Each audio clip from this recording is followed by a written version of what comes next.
Welcome to 108 news Telugu బులెటిన్లో ముందుగా headlines. నేడు ప్రపంచ విశ్వవిద్యాలయాల్లో యోగాపై అధ్యయనాలు, ప్రధాని మోదీ ప్రశంసలు. మాజీ వార్డు వాలంటీర్ల ఫిర్యాదు, కొడాలి నానిపై కేసు నమోదు. వైసీపీ హయాంలో విద్యాశాఖ ముఖ్య కార్యదర్శిగా ఉన్న ప్రవీణ్ ప్రకాష్ టీడీపీ అధికారంలోకి వచ్చాక బదిలీ. సాధ్యమైనంత త్వరలో జాబ్ క్యాలెండర్, మంత్రి శ్రీధర్ బాబు వెల్లడి. AP deputy CM Pawan Kalyan ఓఎస్ఓగా యువ ఐఏఎస్ కృష్ణతేజ. నేడు ప్రపంచ విశ్వవిద్యాలయాల్లో యోగాపై అధ్యయనాలు జరుగుతున్నాయని ప్రధానమంత్రి నరేంద్ర మోదీ అన్నారు. శ్రీనగర్లోని డాల్ సరస్సు సమీపాన నిర్వహించిన 10వ అంతర్జాతీయ యోగా దినోత్సవ కార్యక్రమంలో ప్రధానమంత్రి నరేంద్ర మోదీ పాల్గొన్నారు. 2015లో తొలిసారి యోగా గురించి ప్రస్తావించాక మార్పు మొదలైందని ఆయన తెలిపారు. విదేశాల్లోనూ యోగా చేసే వారి సంఖ్య క్రమంగా పెరుగుతోందని ఆయన అన్నారు. యోగా నేర్పేందుకు వందల సంఖ్యలో సంస్థలు వెలిశాయన్నారు.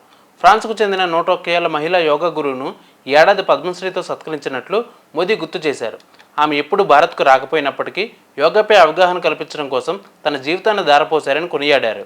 ఇప్పటికే అనేక పరిశోధనా పత్రాలు ప్రచురితమయ్యాయని తెలిపారు. యోగా ఇప్పుడు ఒక దైనందిన కార్యక్రమం అయిందన్నారు. ఎన్నికలకు ముందు పలువురు వార్డు వాలంటీర్లతో వైసీపీ నేతలు రాజీనామాలు చేయించిన విషయం అందరికీ తెలిసిందే. ఈ నేపథ్యంలోనే తాజాగా మాజీ మంత్రి వైసీపీ నేత కొడాలి నానికి గట్టి షాక్ తగిలింది. మాజీ వార్డు వాలంటీర్లు ఆయనపై పోలీసులకు ఫిర్యాదు చేశారు.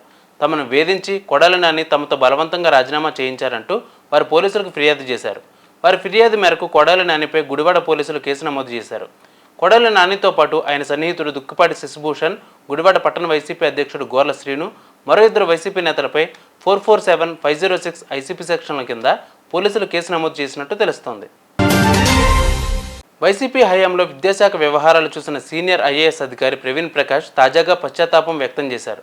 విద్యాశాఖలో తాను కావాలని ఎవరిని అవమానించలేదని, ఎవరికైనా అలా అనిపిస్తే వారికి చేతులు జోడించి ప్రార్థిస్తున్నానని ఆయన తెలిపారు.